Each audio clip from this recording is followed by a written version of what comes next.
6 hours after entering Velen space, the last Krethik bioship fled into H Part 3. First Contact Captain G1 checked her equipment one final time before the shuttle departed from the Indomitable. Full combat armor, weapons locked and secured, medical supplies, translation devices. Everything needed for first contact with the Velens. Around her, 30 Marines prepared in similar fashion. They looked like mechanical giants in their powered armor, built to protect humans in any environment. Remember, G1 addressed her team. The Velens are fragile. Their bone structure is delicate. Standard gravity for them is half what we are used to. Do not touch them unless absolutely necessary, and if you must, be extremely gentle. We are here to help, not to frighten. The Marines nodded. They were professionals trained for situations like this. But G1 knew they also understood the stakes. Humans had a reputation in the galaxy as dangerous primitives. One mistake here could undo any goodwill earned by breaking the Krethik blockade. The shuttle descended through Vela Prime's atmosphere. Through the viewports, G1 could see the planet below. Beautiful blue oceans and green continents. Cities that looked like art more than architecture. It reminded her of Earth before humans industrialized it, when nature still dominated the landscape. It also showed the scars of war. Burned forests where Krethik raids had struck. Abandoned settlements. Refugee camps swelling around the cities. The Velens had suffered terribly. The shuttle landed at the capital's central plaza. Thousands of Velens had gathered despite the danger. They wanted to see the humans who had saved them. G1 took a deep breath and stood. "Let's meet our hosts," she said. The shuttle doors opened. G1 stepped out first and immediately felt the difference. Vela Prime's gravity was indeed much lower than Earth's. She felt light, almost as if she might float away. The air was thinner too, though her armor compensated automatically. To the Velens, this was normal. To a human from Earth, it felt like being on the moon. The Velens in the crowd gasped, and some stepped back as the humans emerged. G1 understood why. Even without their armor, humans were intimidating to species like the Velens. With it, they looked like walking war machines. Each Marine stood over 2 meters tall in full gear, covered in reinforced plating, carrying weapons that seemed too large for normal beings. A group of Velens approached cautiously. Leading them was an elderly figure wearing formal robes. The translation device in G1's helmet identified him as High Chancellor Ryan, the leader who sent the distress call. G1 removed her helmet. It was a calculated risk. The Velen air could support human life, and showing her face might seem less threatening than speaking through an armored mask. She was not prepared for the reaction. The Velens looked shocked. G1 realized they had expected something else. Maybe they thought humans would look like monsters. Instead, they saw a woman with dark hair and tired eyes, someone who looked more exhausted than menacing. Someone who looked remarkably ordinary despite coming from a death world. G1 bowed respectfully in the traditional Korean manner. "High Chancellor Ryan, I am Captain G1 of the Human Defense Forces. We came as quickly as we could.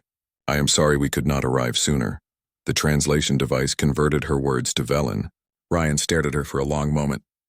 Then tears began flowing down his face. The old Chancellor was weeping openly. "You apologize," he said in a shaking voice. "We called you monsters. We restricted your civilization. We treated you with suspicion and fear, and you apologize for not arriving sooner to save us." G1 did not know how to respond to that. She had not come here expecting gratitude. She came because people were dying and she could help. That was simply what you did when someone needed help. "We are here now," she said simply. "Tell us what you need."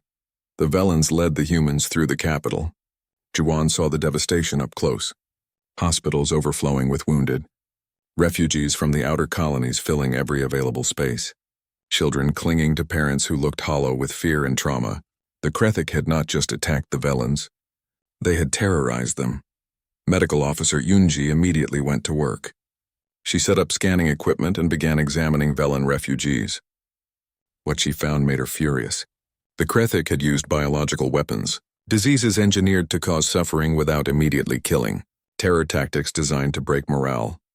"These people have been through hell," Yunji told G1 privately. "Not just physical trauma, psychological damage that will take years to heal." The Krethik did not just want to kill them. They wanted them to suffer first. G1 felt cold anger settling in her chest. Humans understood war. They had fought wars throughout their history. But there were rules. Lines you did not cross. Using biological weapons against civilians was one of those lines. Can you help them? She asked. Yes, we have treatments for most of these conditions. Human medicine is more advanced than Velen in some areas. We evolved on a world with more diseases, more toxins, more ways to die. Our medical knowledge reflects that. Yunji looked at the suffering refugees. I will need supplies, though. And more medical staff. You will have everything you need, Jiwon promised. I will request support from the fleet immediately. She moved through the refugee camps with Ryan. The old chancellor explained the Krethik's attack pattern. They would strike outer colonies first, driving populations toward the core worlds.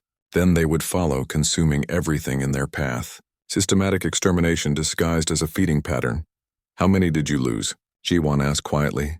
42 billion so far, Ryan replied, from a total population of 200 billion. If you had not come, we would have lost everyone within 3 months. 42 billion dead. The number was too large to comprehend. Jiwon had seen death before. She fought in the border conflicts when human colony worlds were attacked by pirates. But this was genocide on a scale that made her sick. Lieutenant Junho, her tactical officer, joined them in the command center. He brought holographic displays showing Velen defensive positions, or rather the lack of them. The Velens had some weapons, but nothing designed for serious combat. Their doctrine focused on deterrence and police actions, not warfare. With respect, Chancellor, your defenses are inadequate, Junho said bluntly. The Krethik broke through because you had no layered protection, no fallback positions, no guerrilla contingencies. We are not warriors, Ryan replied with quiet dignity. Our people evolved as herd animals, not predators. We build and create. We do not destroy. Junho nodded. I understand. But the galaxy has predators, and when predators come, you must be able to protect what you have built. We can help you with that. Teach you defensive tactics. Help you prepare for the next attack. The next attack? One of Ryan's advisors asked fearfully. You believe the Krethik will return? Possibly. Or something else will threaten you eventually. The galaxy is dangerous. Junho pulled up tactical displays. We can teach you to defend yourselves. Not to become warriors like humans, but to survive. There is a difference. As they discussed strategy, G1 walked to the observation windows. Below, Vela Prime stretched out in artificial lights. Billions of people who had been saved by the human fleet. She thought about Ryan's question earlier. Why had humans come? The answer was complex and simple at the same time. Humans evolved in groups, tribes, clans, families. Loyalty to the group was hardwired into human psychology. Protecting the weak within the group was how humans survived on Earth. The strongest human communities were those where the powerful defended those who could not defend themselves. When the Velens called for help, they were asking humans to extend that protective instinct across species lines, and humans had answered. Not because they wanted something in return, not because it was strategically valuable, but because helping those in need was fundamentally human. Captain, we have a situation, one of her Marines called. Jiwon turned. A group of Velen children had approached the Marines. They stared up at the armored humans with wide eyes torn between fear and curiosity. One brave child stepped forward. A little girl who could not have been more than 5 years old by human aging standards. The Marine, a veteran named Sergeant Tay, carefully knelt down. Even kneeling, he towered over the child. But he moved slowly, gently. He removed his helmet, showing a scarred face that had seen too many battles. Hello? Tay said softly through the translator. What is your name? The girl whispered something. Tay smiled, and it transformed his harsh features into something kind. That is a beautiful name. I am Tay. Are you afraid of me? The girl nodded honestly. Tay reached into a storage compartment and pulled out a ration bar. Human emergency food designed to provide maximum nutrition. He offered it to the child. This is from Earth. It tastes like chocolate. Do you know chocolate? The girl took the bar carefully. She examined it, then took a small bite. Her eyes widened in surprise. It actually tasted good. She smiled. Around Tay, other Marines were doing similar things. Sharing food, showing the children their equipment, being gentle with being so much smaller and more fragile than themselves. The Velen parents watched in amazement. These were the galaxy's most feared warriors being kind to children. Jiwon felt something tighten in her chest. This was why humans came, not for glory or conquest, but for moments like this, for children who could. Part 1. The distress signal, High Chancellor. Ryan stood at the observation deck of Vela Prime's central command station. His hands trembled as he watched another colony world go dark on the holographic display. That made 17 worlds in 3 cycles. 17 worlds consumed by the Krethic swarm. The Velan people were dying, and Ryan had run out of options. Chancellor, the Defense Fleet reports they cannot hold the Krethic at Vela 7, reported Commander Liss, her voice barely steady. They request permission to fall back to the home system. Ryan closed his eyes. Vela 7 housed 3 billion souls. Evacuating even a fraction of them would take weeks. The Krethic would arrive in days.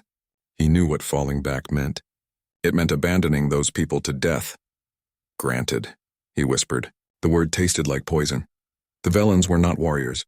Their slender frames and delicate bone structure made them fragile by galactic standards. For 5,000 years, they built their civilization on trade, art, and diplomacy. They had no weapons that could stop the Krethic. No strategies for fighting a hive mind that felt no fear and knew no mercy. Ambassador Tallis entered the command center. The elderly diplomat moved slowly, his age showing in every step. He had served the Velan Confederation for 60 years, studying alien species and building relationships across the galaxy. Now he looked defeated.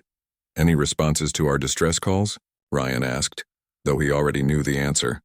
The Korthan Empire says they cannot spare forces. The Pelax Union offers thoughts and prayers, but no ships. The Andorian Collective closed their borders entirely. Tallis paused. We are alone, Chancellor. Ryan turned back to the display. The Krethic swarm moved like a plague across the star map. Bioships grown from organic matter, powered by consumed biological material. They swept through systems, harvesting every living thing, then moved on. No negotiations, no mercy, just endless hunger. There is one option we have not tried, Tallis said quietly. Ryan knew immediately what the old ambassador meant. No, the Council forbade it. The Treaty of Procyon specifically restricts contact with the humans, Tallis finished. Yes, but the treaty was made when we had the luxury of choosing our allies. That luxury is gone. The mention of humans made several officers in the command center stiffen. Everyone knew the stories. Earth was a Class 12 death world, a planet so hostile that simply surviving there required incredible adaptations. The humans who evolved there were strong, aggressive, and frighteningly resilient. 20 years ago, humanity discovered faster-than-light travel and burst into the galaxy. The other species had not known what to make of them. Humans could breathe oxygen concentrations that were toxic to most species. They thrived in temperature ranges that would kill Velans. Their planet's gravity was twice standard, making them incredibly strong. But it was their psychology that frightened the galaxy most. Humans were predators, pack hunters who formed fierce bonds with their groups. They had spent their entire evolutionary history fighting for survival against their own world. Violence came naturally to them. The Treaty of Procyon happened after humans intervened in a border dispute between 2 minor powers.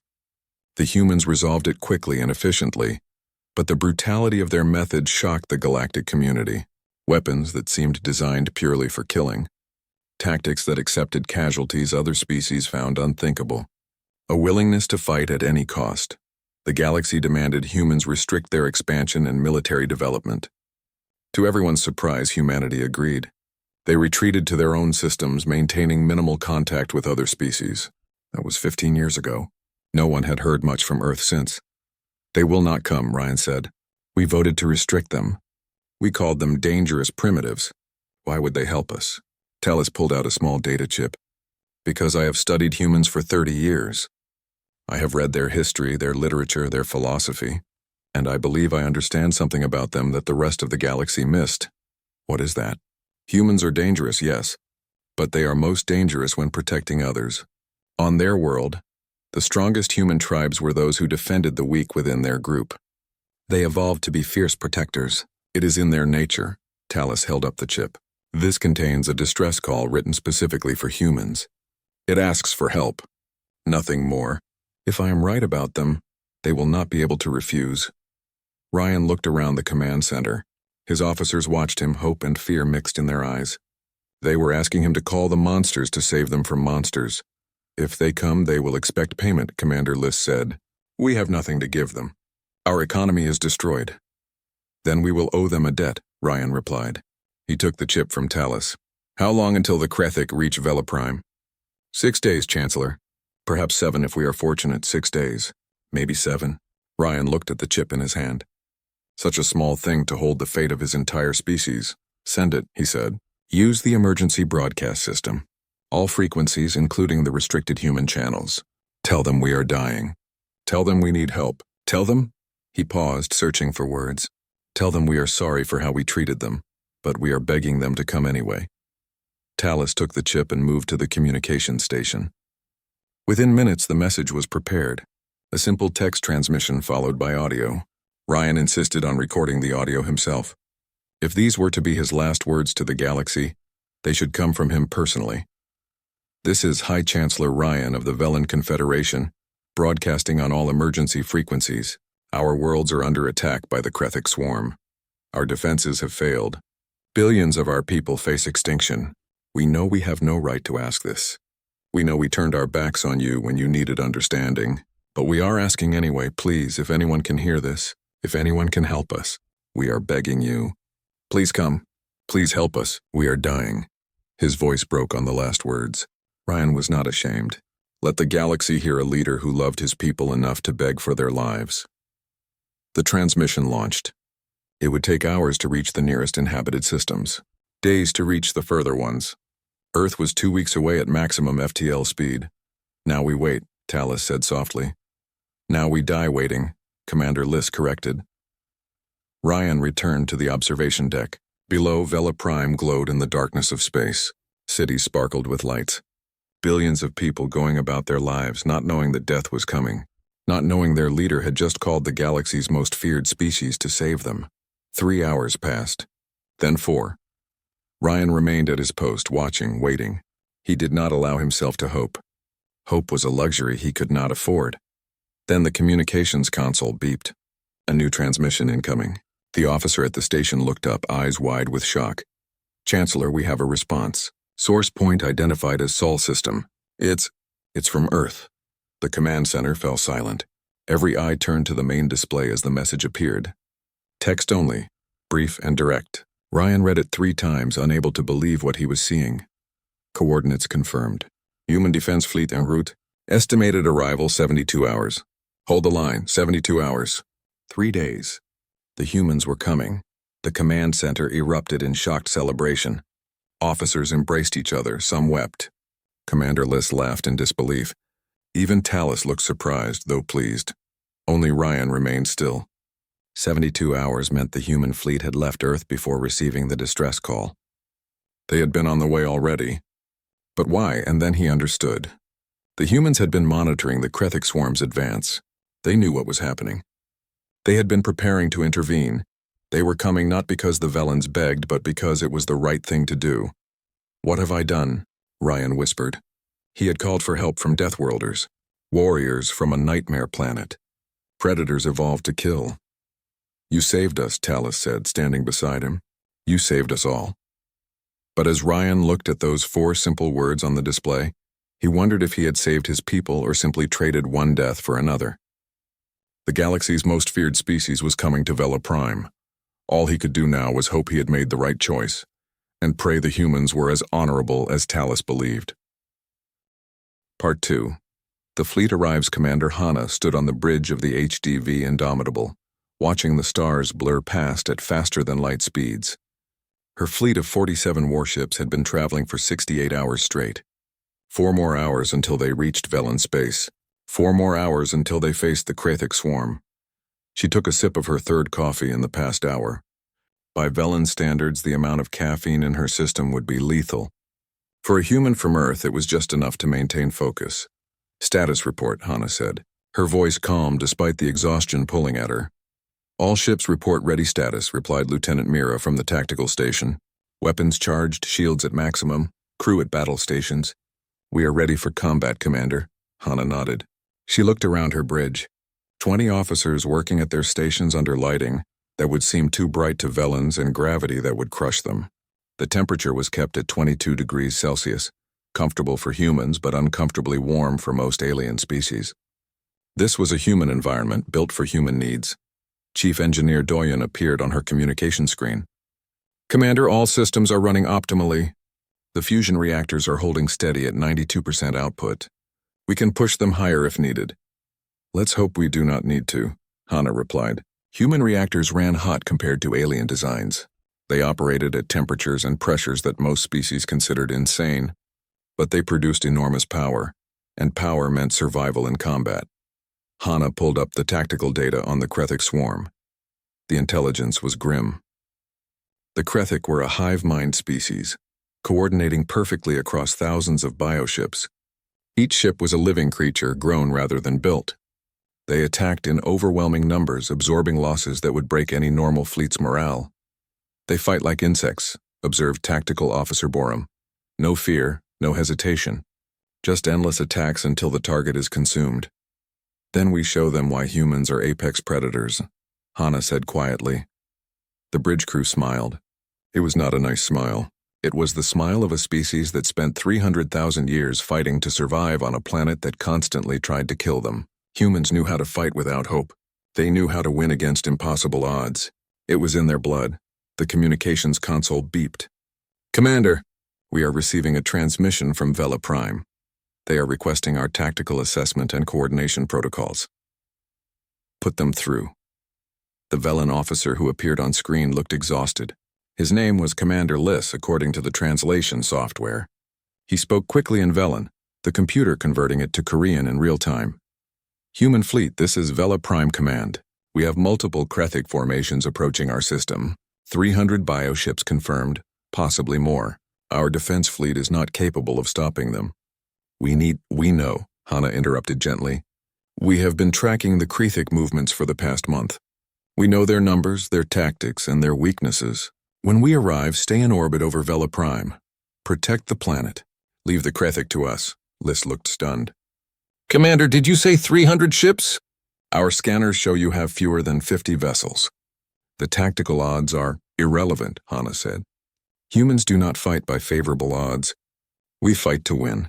See you in 4 hours, Commander. Hold the line until then. She cut the transmission. Around her, the bridge crew worked with quiet efficiency. No panic, no fear. Just professionals preparing to do what humans did best. Fight against impossible odds and win anyway. 2 hours later, the fleet dropped to sublight speed at the edge of Velan space. The main display showed the Krethic blockade immediately. Hundreds of bioships swarming around the outer planets, forming a living wall between the humans and Vela Prime. Sensor analysis complete, reported Mira.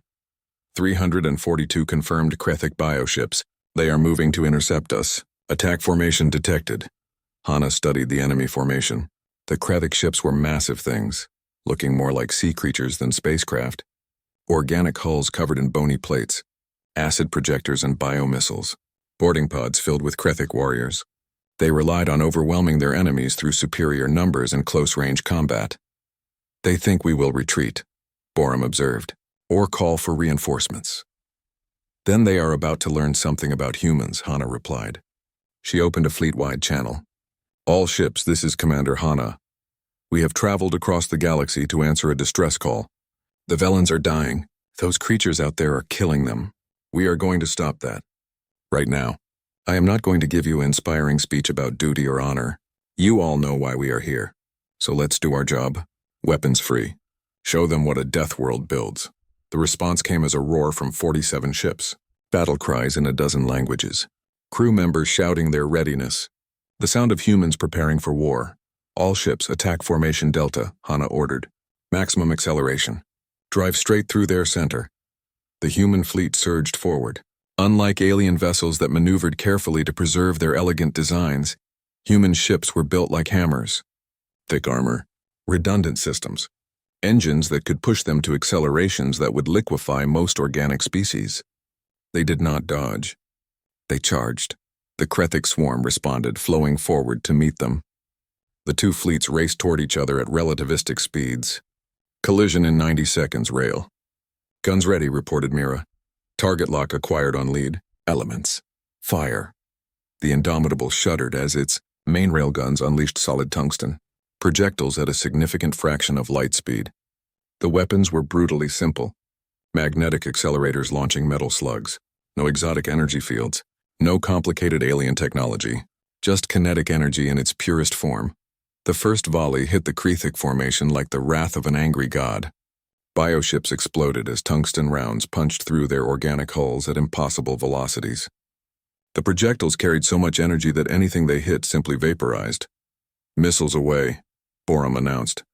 Hundreds of missiles streaked from the human fleet. These were not elegant guided weapons. They were fusion warheads on simple rocket motors, designed to get close and explode with the force of small stars. The Krethik point defenses tried to intercept them. Some succeeded. Most did not. Nuclear fire bloomed across the Krethik formation. Bioships died by the dozens, their organic hulls unable to withstand temperatures measured in millions of degrees. Enemy returning fire, Mira called out. Acid projectors and biomissiles incoming. Point defense free fire. Engineering, prepare for impact. The Krethik weapons hit the human shields and armor. Acid that could dissolve most materials splashed against reinforced plating. Biomissiles that could penetrate standard hulls met layered armor designed to stop kinetic penetrators. The human ships took damage. Sections lost atmosphere. Armor melted. Systems failed, but the ships kept fighting. That was the difference. Human vessels were designed by a species that understood damage control. Every system had backups. Every section could be sealed off. Every ship could keep fighting long after alien vessels would have been destroyed. Hull breach on decks 7 and 9. Doyen reported calmly. Sealing sections. Rerouting power. No significant systems offline. The two fleets interpenetrated. For most species, this was suicide. In the confusion of close-range combat, distinguishing friend from enemy became nearly impossible. But humans had spent millennia fighting in chaotic close combat. Their ancestors won battles in the cramped corridors of burning cities and the confusion of nighttime raids. This was their environment. Boarding pods incoming, Mira warned. Krethik warriors attempting to board the Indomitable. Seal all airlocks. Activate internal defenses, Marine squads to breach points. Hana's voice remained steady. Let them come. They want close combat? We will give it to them. The Krethik boarding pods clamped onto the Indomitable's hull and burned through. Dozens of Krethik warriors poured into the ship. They were massive creatures, insect-like with multiple limbs and natural armor. They moved in perfect coordination, guided by the hive mind. They had torn through other species' ships with ease. They had never fought humans before. The human Marines were waiting. Men and women in powered armor, carrying weapons designed to kill efficiently. They met the Krethik in the narrow corridors and showed them what evolution on a death world produced. Humans who could fight injured. Humans who would not stop. Humans who had spent their entire evolutionary history as pursuit predators, chasing prey until it collapsed from exhaustion. The Krethik learned that boarding a human ship was a mistake. On the bridge, Hana watched the tactical display. The Krethik formation was dissolving.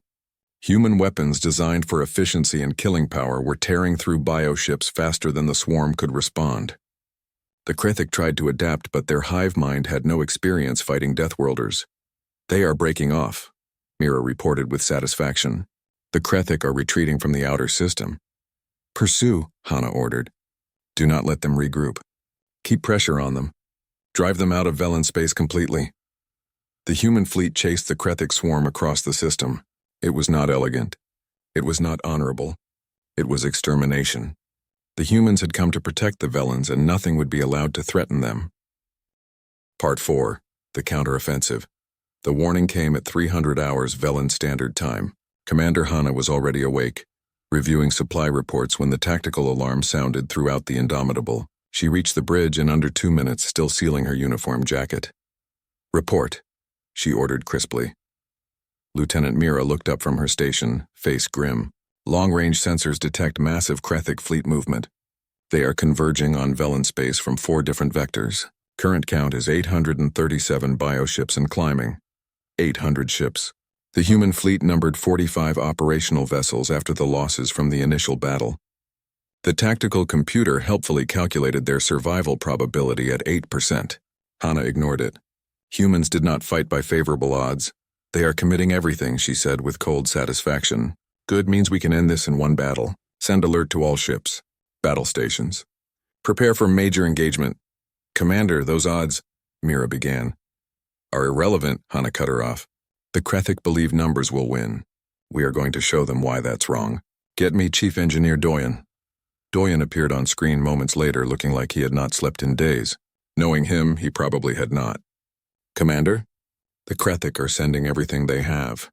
I need every weapon system online, every reactor pushed to maximum safe output, and every trick you can give me. What do you have? Doyen's tired face split into a fierce grin. I have been working on something. You remember the biological weapons we developed for fighting hive mind species? The ones banned by Galactic Convention? The nano-agents that disrupt hive mind control signals, Hana said. Yes, what about them? We have them. Loaded and ready. I can deploy them as a gas dispersal from our missile warheads. Get the warheads close enough to the Krethik fleet, and we can fragment their entire hive mind coordination. Doyen paused. Using them would violate about 14 different galactic treaties, though. We would be war criminals by galactic law. Hana did not hesitate. Prep them. We are here to save the Velans, not win ethics debates with beings who left them to die. If we have weapons that can work, we use them. On the surface of Vela Prime, Colonel Minho coordinated defensive preparations with the Velan military. He had 48 hours to turn Velan cities into defensible positions. It was not enough time, but it was what he had. We are setting up hardened bunkers at these positions, Minho explained to the Velan commanders, pointing to holographic displays. Heavy weapons here, here, and here. Point defense systems covering the approaches. Layered kill zones with overlapping fields of fire. The Velan officers looked overwhelmed. Colonel, our soldiers are not trained for this kind of combat. We have never fought a ground war of this scale. Minho looked at them with understanding. I know. That is why humans are going to anchor every defensive position. Your troops will support us. Watch what we do. Learn. If the worst happens and the Krethik reach the surface, we will show you how Deathworlders defend their ground. Lieutenant Junho worked with Velan troops, teaching them basic defensive tactics. The Velans struggled. Their bodies were not built for the physical demands of combat. Their psychology did not prepare them for violence. But they tried. They tried because humans were there trying with them. You do not need to be strong like humans, Junho told them. You need to be brave. Courage is not the absence of fear. It is fighting despite fear, and I have seen your people face the Krethik. You have courage. The Velan stood a little straighter at that. In orbit. The human fleet positioned itself in a defensive sphere around Vela Prime. It was a formation that seemed suicidal against overwhelming numbers. But human tactical doctrine was written by a species that fought countless battles against worse odds. Every ship had a designated position. Every weapon system was synchronized for maximum efficiency. Hana addressed her fleet commanders via holographic conference. The Krethik are coming with everything they have. They want to overwhelm us through sheer mass. Let them come. We will show them that quality defeats quantity, that training defeats instinct, that intelligence defeats mindless hunger. What about our casualties? Asked Captain Yuna of the destroyer Relentless. Tactical estimates suggest 60 to 80% losses even with optimal performance. Then we take those losses, Hana replied calmly. We did not come here to survive. We came here to protect the Velans.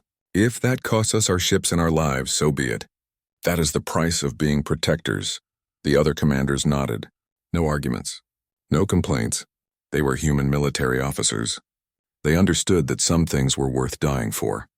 The Krethik fleet arrived on the third day.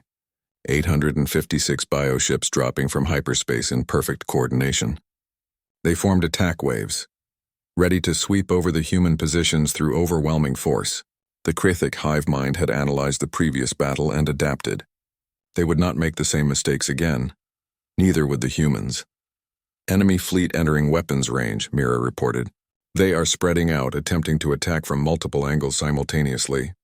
Let them spread, Hana ordered. Doyen, are the bioweapon missiles ready? Armed and targeted, Commander. Awaiting your order. Hana watched the tactical display. The Krethik were committing fully, pressing their attack with absolute confidence in their numbers. They believed they could not lose. Let them believe that for a few more minutes. All ships hold fire until my command. Let them get close. Let them think they have us surrounded. Then we hit them with everything. The tension on the bridge was terrible. Human crews watched Krethik bioships approach, weapons ready but silent. Waiting. Holding discipline. The Krethik came closer, closing to optimal boarding range. Now, Hana said quietly, launch bioweapons. All ships weapons free. Doyen released the modified warheads. They streaked toward the Krethic fleet disguised as standard fusion missiles. The Krethic point defenses tried to intercept them, but enough got through. The warheads detonated, releasing clouds of nano-agents designed specifically to disrupt hive mind coordination. The effect was immediate and devastating. Krethic bioships suddenly lost synchronization. Some stopped moving. Others collided with each other. The perfect coordination of the hive mind fractured into chaos as individual ships lost their connection to the collective intelligence. Target the confused groups, Hana ordered. Railguns full spread, missiles on secondary targets. Destroy them while they are disorganized. The human fleet opened fire with everything. Railgun projectiles ripped through Krethic formations. Fusion warheads vaporized clusters of bioships. Laser point defense cut through boarding pods before they could launch. The humans were not fighting to survive anymore. They were fighting to exterminate. The Krethic are trying to adapt, Mira reported. They are pulling back groups not affected by the bioweapons. Do not let them regroup. Press the attack. All ships full acceleration. Drive into their formations. Split them apart. The human fleet charged forward. It was insane by every conventional tactical standard. Charging into a numerically superior enemy was suicide. But human doctrine was not conventional. It was written by survivors of Earth, where survival meant being willing to take risks other species would never accept. On Vela Prime's surface, Krethic landing craft broke through the orbital battle and dove toward the cities. Colonel Minho watched them come. Here we go, he said calmly. All defensive positions weapons free. Show these creatures what happens when they come to a world protected by humans. The Krethic landed in waves, disgorging thousands of warriors. They were massive creatures evolved for killing. They charged the human positions with absolute confidence. They died in those positions. Human heavy weapons opened up. Artillery that could crack bunkers. Railguns that could penetrate tank armor. Directed energy weapons that could melt through the Krethic's natural armor plating. The humans had weapons designed to kill efficiently, and they used them with brutal precision. The Krethic that survived the initial bombardment reached the human defensive lines. They found Marines in powered armor waiting. Close combat began in the ruins of Velan cities. This was where human evolution showed most clearly. Humans were persistence hunters, pursuit predators who could fight injured and keep fighting. The Krethic were individually stronger, but humans had endurance. And they had something else. They had each other. Human squad tactics relied on coordinated teamwork. Covering fire. Mutual support. No human fought alone.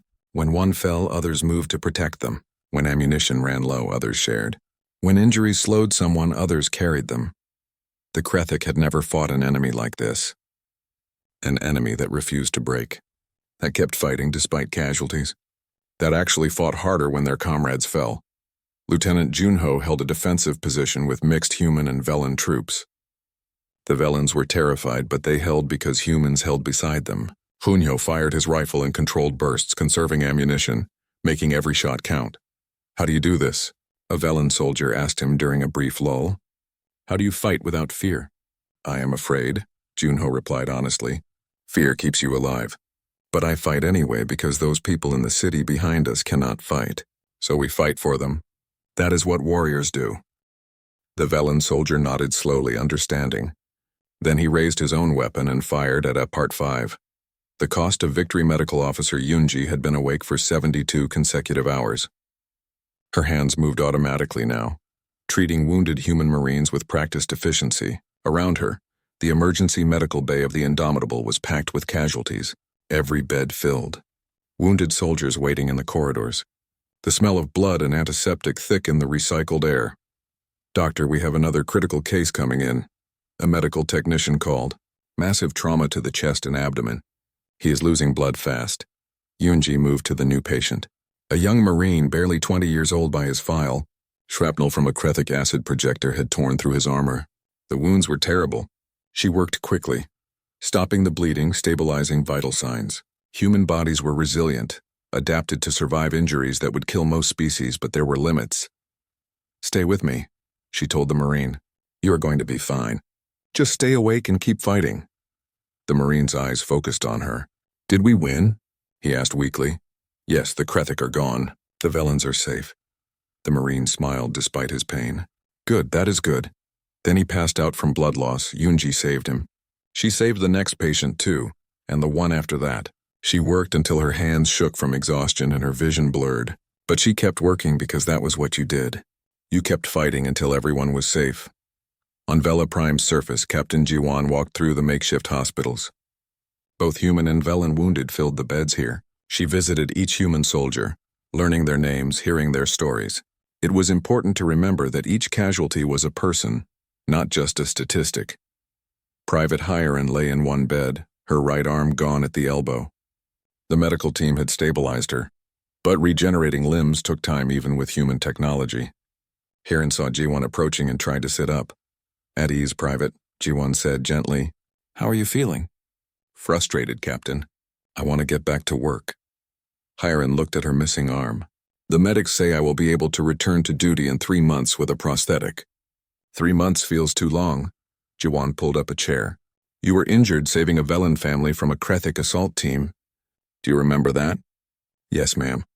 They were children. I could not let the Krethic reach them. You lost your arm protecting those children, Hiren. You are a hero. Rest and heal. There will be plenty of work when you recover. Hiren nodded, but Jiwan could see the young soldier struggled with the forced inactivity. Humans did not rest well. They were driven to keep moving, keep working, keep contributing. It was an evolutionary trait from their persistence hunting days. Rest only when the job was done. Chancellor Ryan found Jiwan later that day. The old Velan looked older now, worn down by the weight of everything that happened. Captain, may I speak with you? Of course, Chancellor. They walked through the recovering city together. Velans were rebuilding already, clearing rubble, repairing infrastructure. Human engineers worked alongside them, showing them techniques for quick construction. The two species working together. I wanted to thank you, Ryan said quietly, and to apologize. You have nothing to apologize for. I do. We asked for your help and you gave it freely, but we did not understand the cost. 12,000 humans died protecting us, thousands more injured. Your ships are damaged, your resources depleted. All for a species that once called you dangerous primitives? Jiwan stopped walking. Chancellor, do you know why humans came?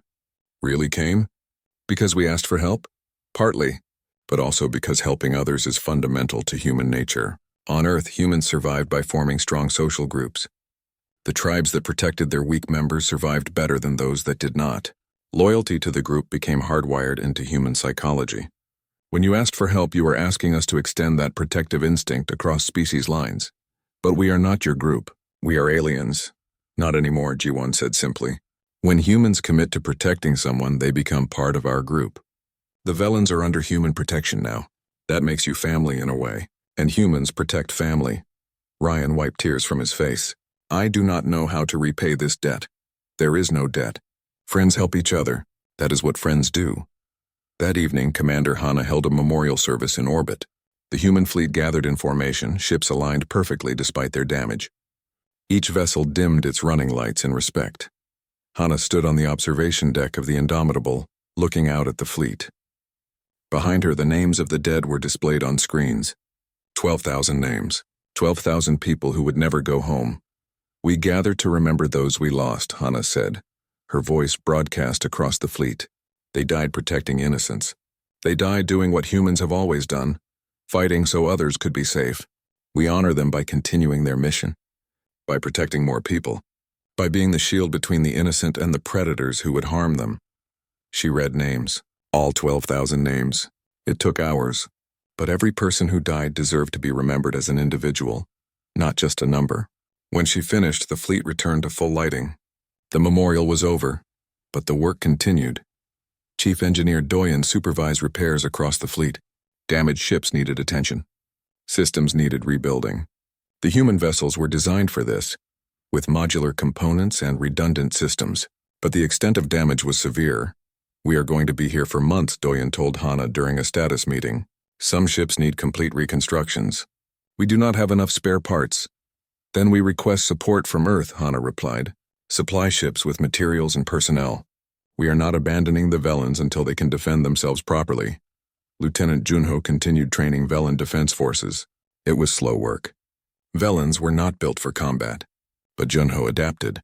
teaching them tactics that played to their strengths rather than trying to make them into human warriors. "You are thinkers," he told a group of Velen soldiers. "Your strength is coordination and planning. Use that. Set up defensive systems that require intelligence to operate. Learn to use technology to compensate for physical limitations. You will never fight like humans, but you can defend like Velens."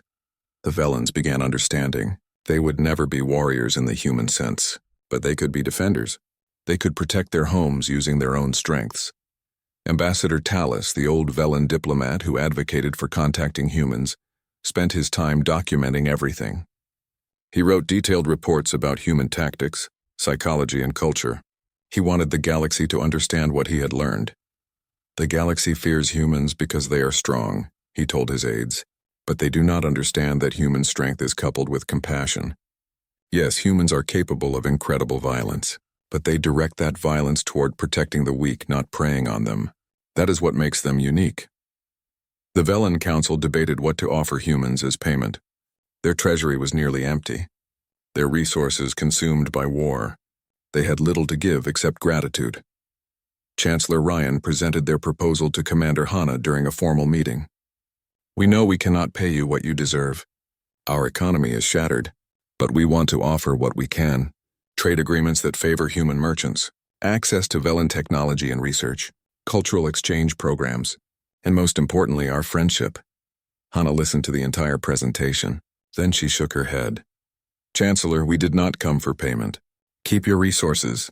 Use them to rebuild. Help your people recover. That is all the payment we want. But you lost so much helping us. And we would do it again," Hanna said firmly. "That is what being from Earth means. We protect those who need protection. We do not ask for payment. We ask only that when you are strong again, you remember this lesson. The strong have a responsibility to protect the weak. Pass that lesson on." Ryan looked at the human commander with wonder. "The galaxy called you monsters." "We are monsters," Hanna agreed. "To our enemies. But to our friends, to those we protect, we are something else. We are guardians. The galaxy will have to learn to accept both sides of humanity." In the medical bay, Yunji finally allowed herself to rest. Her patients were stabilized. The crisis had passed. She lay down on a medical cot, still wearing her bloody surgical scrubs, and fell asleep instantly. Around her, other medical staff did the same. Humans pushed themselves to the limit and then they crashed, but they always got back up. That was the human way. Private Hiren received a visitor in the hospital. A Velen mother with 2 young children. The woman knelt beside Hiren's bed, tears streaming down her face. "You saved my children," the mother said through the translator. "You lost your arm protecting them. I do not have words to thank you." Hiren looked embarrassed. "I just did what anyone would do." "No, not anyone. You could have retreated. Instead, you put yourself between my children and monsters. You are a hero." The 2 children placed flowers on Hiren's bed. Velen flowers, beautiful and fragile. Hiren accepted them carefully. "What are your names?" she asked the children. They told her. Simple Velen names that she could not pronounce correctly, but she tried, and the children giggled at her accent. Then they hugged her carefully, and Hiren understood why she had come. Why any human had come. For moments like Tai,